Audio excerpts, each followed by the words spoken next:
Oke, di video kali ini kita akan bahas tutorial cara membuat surat kuasa yang praktis, tapi tetap mempertimbangkan aspek hukumnya. Nanti kita akan praktekin langsung ya, gimana bikin surat kuasa dan apa aja yang harus disiapin. Nah, surat kuasa ini biasanya dipakai untuk mewakili orang lain untuk melakukan urusan hukum orang tersebut. Urusan hukum yang diwakili ini bisa urusan yang sederhana, tapi bisa juga urusannya kompleks. Misalnya surat kuasa untuk ngambil barang atas nama orang lain dalam transaksi jual beli, ini biasanya urusannya sederhana aja dan surat kuasanya juga sederhana.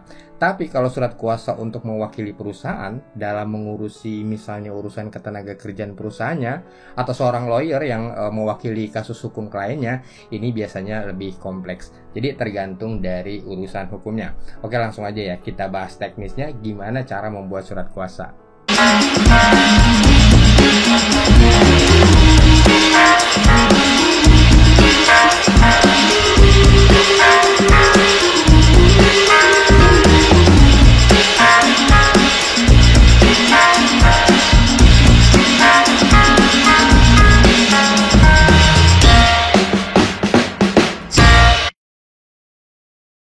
Pertama, kita perlu paham dulu ya, apa itu surat kuasa dan gimana cara menggunakannya. Kalau secara hukum, ini ada diatur di Kitab Undang-Undang Hukum Perdata, di KUH Perdata, pasal 1792, yang namanya pemberian kuasa itu adalah sebuah perjanjian. Jadi sama seperti perjanjian atau kadang istilahnya persetujuan. Nah, persetujuan ini isinya adalah pemberian kuasa dari seseorang kepada orang lain, dari pemberi kuasa kepada penerima kuasa, untuk melakukan sesuatu atau melaksanakan sebuah urusan. Urusan ini maksudnya urusan yang punya dampak hukum ya, dan pelaksanaan urusan ini dilakukan oleh si penerima kuasa atas nama pemberi kuasanya. Jadi surat kuasa ini adalah dokumen tertulis yang memberi wewenang dan hak dari pemberi kuasa kepada penerima kuasa. Atau bisa dibilang orang yang menerima kuasa ini sebenarnya adalah kepanjangan tangan dari orang yang punya urusan, orang yang memberikan kuasanya. Kalau secara teori, berarti di sini ada dua istilah ya. Ada pemberian kuasa dan ada surat kuasa. Nah, pemberian kuasa adalah substansinya, pemberian wewenang hukumnya, dan kalau surat kuasa adalah pernyataan tertulisnya, alat buktinya. Alat bukti tertulis bahwa memang benar telah terjadi pemberian kuasa. Nah, surat kuasa ini biasanya digunakan dalam situasi tertentu. Jadi ada konteksnya, ada batasannya, di mana, kapan, dan untuk apa surat kuasa itu digunakan. Jadi nggak bisa untuk mengerjakan semua urusan, ada batasannya. Misalnya si pemberi kuasa mau mengambil ijazah sekolahnya di kampus di mana dia dulu kuliah. Tapi karena lagi melanjutkan sekolah di luar negeri, belum bisa pulang ke Indonesia, maka dia bisa aja memberikan kuasa kepada temannya atau kepada saudaranya untuk ngambilin ijazahnya. Tapi setelah surat kuasa luar negerinya ini diotorisasi dulu ya. Nah, surat kuasa ngambil ijazah ini sifatnya khusus, spesifik, hanya untuk perbuatan mengambil ijazah saja dan nggak bisa dipakai untuk kepentingan lainnya dari si pemberi kuasa. Makanya sering disebut surat kuasa khusus, artinya khusus untuk urusan tertentu. Nah, contoh lain misalnya seorang karyawan, dia punya hutang ke perusahaan, katakanlah misalnya karyawan pinjam uang ke perusahaan untuk bayar DP rumah atau kendaraan. Dengan janji pembayaran utangnya nanti dicicil dengan cara potong gaji bulanan si karyawan. Nah, untuk melakukan pemotongan gaji tersebut oleh perusahaannya, si perusahaan ini perlu surat kuasa dari karyawan. Surat kuasa ini yang memberi wewenang dari karyawan ke perusahaan untuk bisa langsung memotong gaji karyawannya setiap bulan. Jadi banyak kejadian-kejadian hukum di luar sana yang urusannya bisa diwakili oleh orang lain dengan pemberian kuasa tadi, dengan surat kuasa. Agen properti untuk jualin tanah dan bangunan punya kliennya dalam banyak keadaan, agen properti ini juga memerlukan surat kuasa ya. Kuasa sebagai agen untuk menjualkan tanah dan bangunan milik orang lain, milik kliennya. Jadi agen properti dengan networking dan keterampilannya, dia bisa mewakili pemilik tanah untuk jualin tanahnya dengan surat kuasa. Nah, sebelum membuat surat kuasa, ada beberapa persiapan yang harus dilakukan. Pertama, pastikan dulu identitas pemberi dan penerima kuasanya. Identitas ini paling utamanya adalah KTP ya. Jadi siapin dulu KTP pemberi dan penerima kuasanya. Lalu pastikan juga pemberian kuasanya ini untuk apa? Untuk ngambil dokumen, untuk ngurus administrasi, atau untuk apa. Jadi urusan hukum yang dikuasakan ini harus jelas dulu, harus khusus, kalau bisa sedefinitif mungkin ya. Selain itu mesti dipastikan juga wewenang-wewenang apa saja yang dikuasakan. terbatas ngurus administrasi aja, atau sampai terima pembayaran. Si penerima kuasanya ini dikasih hak nggak untuk terima uang? Dan terakhir, siapin materai, karena surat kuasa harus dibubuhkan materai. Oke, sekarang kita langsung praktek ya, pakai contoh. Contoh yang kita pakai ini misalnya surat kuasa untuk agen properti. Jadi di sini ada agen properti. Surat kuasa agen properti ini untuk perorangan, cuma contoh aja. Nanti prinsip-prinsip dan pertimbangan hukumnya bisa digunakan untuk pemberian kuasa lainnya, termasuk pemberian kuasa di perusahaan. Pertama, kita tentukan dulu judulnya. Judul ini biasanya sederhana aja, tinggal dituliskan surat kuasa. Ini aja cukup.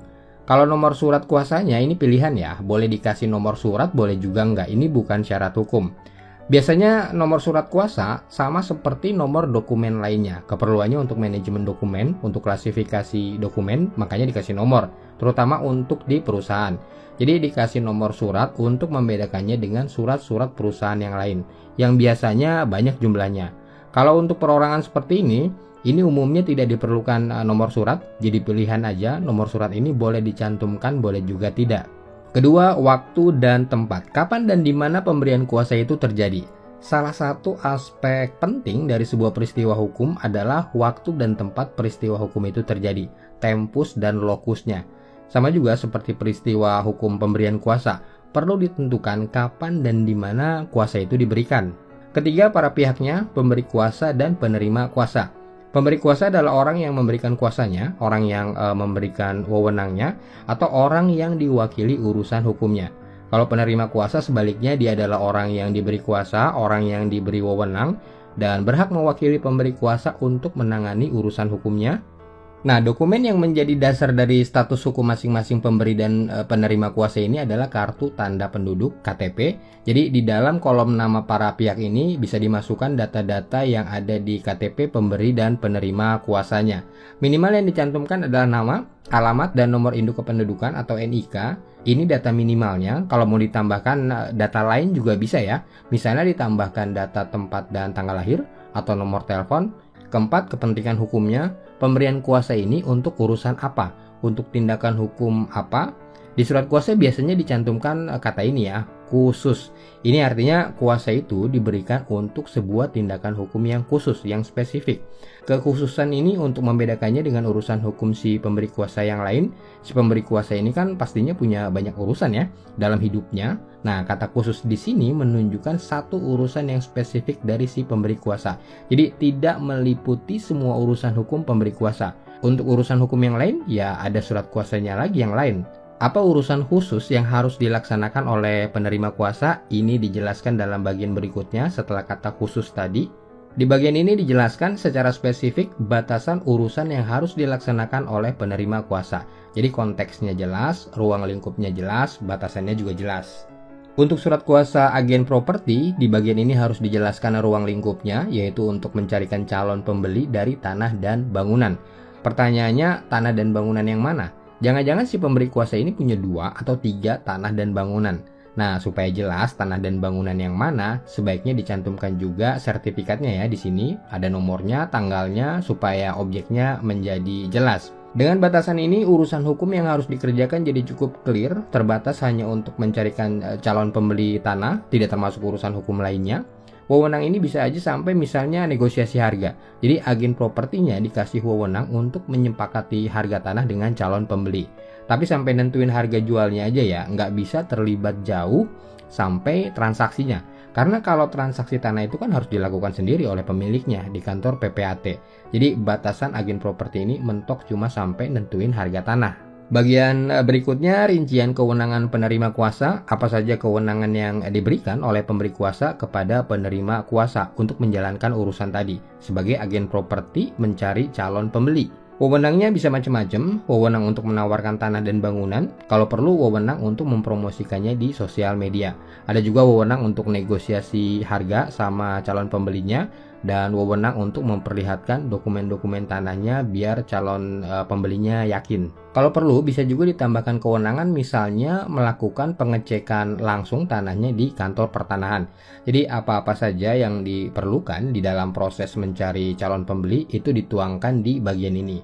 Dan nggak perlu terlalu detail ya, nggak perlu setiap prosesnya dicantumkan. Yang penting tindakan-tindakan intinya. Berikutnya, batasan waktu surat kuasa. Untuk berapa lama kuasa itu diberikan? Berapa lama surat kuasanya berlaku? Sebenarnya ini pilihan, bisa dicantumkan, bisa juga tidak. Tapi batasan jangka waktu ini cukup penting untuk kejelasan jangka waktu kerjasamanya sebagai agen properti. Kalau nggak ditentuin jangka waktu, nanti entah sampai kapan tanah dan bangunan itu bisa kejual. Dengan adanya batas waktu, ini juga bisa memotivasi agen propertinya untuk bekerja lebih optimal ya, karena harus mendapatkan calon pembeli sebelum berakhirnya jangka waktu. Terakhir, kolom tanda tangan. Pemberi kuasa dan penerima kuasa harus menandatangani surat kuasa ini. Tanda tangan ini secara hukum membuktikan adanya persetujuan atau kesepakatan pemberian kuasa. Kalau ada yang tidak tanda tangan, maka yang nggak tanda tangan ini dianggap tidak memberikan atau tidak menerima kuasanya. Setelah semua beres, draftnya, cek lagi naskah surat kuasa ini dari awal, pastikan tidak ada kesalahan, baik kesalahan substansi maupun typo. Kalau semua sudah oke, tinggal dicetak. Surat ini bisa dicetak di kertas ukuran standar A4 dan pastikan formatnya rapi ya. Setelah dicetak, terakhir tinggal tanda tangan para pihak, pemberi dan penerima kuasanya. Jangan lupa ditempeli meterai dulu sebelum tanda tangan. Meterai ini sebenarnya bukan syarat hukum ya, yang menyatakan sah atau tidaknya surat kuasa. Jadi meskipun sebuah surat kuasa tidak dibubuhi meterai, bukan berarti surat kuasanya nggak sah. Surat kuasa yang tidak bermeterai secara hukum tetap sah. Tapi meskipun sah, nggak bisa tuh dijadiin sebagai alat bukti hukum. Materai ini adalah pajak dokumen, pajak yang dikenakan terhadap salah satunya dokumen yang dijadikan sebagai alat bukti. Nah, karena surat kuasa ini adalah dokumen alat bukti hukum yang membuktikan adanya pemberian kuasa, maka harus dikasih materai. Kalau nggak dikasih materai, nggak bisa dijadikan alat bukti, terutama alat bukti di pengadilan. Gimana kalau ternyata pemberi dan penerima kuasa lupa mencantumkan materai? Apa harus tanda tangan ulang surat kuasanya? Nggak perlu. Kalau para pihak ini lupa membubuhkan materai atau nggak sempat, bisa dilakukan yang namanya nasegelen atau bahasa undang-undangnya permeteraian kemudian. Jadi masih bisa dikasih materai setelah ditandatangani, tapi pembubuhan materainya harus dilakukan di kantor pos, biasanya kantor pos besar. Datang aja ke kantor pos, minta dinasegelen surat kuasa yang sudah ditandatangani, nanti kita tinggal bayar materainya dan dendanya. Oh ya, mau materai ini ditaruh di sebelah pemberi kuasa atau di sebelah penerima kuasa, ini nggak jadi soal ya. Yang penting salah satu pihak membubuhkan tanda tangannya di atas materai tersebut. Surat kuasa ini cukup dibuat satu rangkap aja, nggak perlu dua rangkap, dan biasanya yang aslinya dipegang oleh penerima kuasa, si agen propertinya. Karena si penerima kuasa ini adalah pihak yang paling punya kepentingan untuk menggunakan surat kuasa tersebut. Dia yang akan meyakinkan calon pembeli dengan surat kuasa ini bahwa dia punya wewenang untuk menawarkan tanah kepada calon pembeli, dan nanti si pemberi kuasanya cuma pegang fotokopinya aja. Oke, itu tadi contohnya ya, cara membuat surat kuasa di bawah tangan, dibuat oleh para pihak sendiri, bukan oleh notaris. Tapi kalau diperlukan, bisa aja surat kuasa tadi itu di-legalize di kantor notaris, supaya pembuktian hukumnya jadi lebih kuat. Atau untuk tindakan-tindakan hukum tertentu, misalnya untuk mewakili transaksi jual beli tanah di PPAT, atau untuk tanda tangan AJB, ini surat kuasanya harus surat kuasa notaril, dibuat oleh notaris. Jadi perlu diperhatikan juga apakah surat kuasanya ini mensyaratkan dibuat secara notaril atau cukup di bawah tangan. Ini juga tergantung dari tindakan hukum yang diwakilinya. Nah, buat teman-teman yang perlu surat kuasa, formatnya untuk berbagai urusan hukum dalam format Microsoft Word dokumen supaya bisa diedit sesuai kebutuhan, silakan bisa download draft surat kuasanya dengan mengikuti linknya di kolom deskripsi di bawah ini. Ada beberapa jenis surat kuasa yang bisa di-download. Ada surat kuasa untuk ngurus izin perusahaan, ada juga surat kuasa untuk potong gaji karyawan, untuk bayar cicilan utang ke perusahaan misalnya, ada surat kuasa agen properti, ada juga surat kuasa pengacara, dan lain-lain ya. Silakan download aja, free, dan semoga berguna.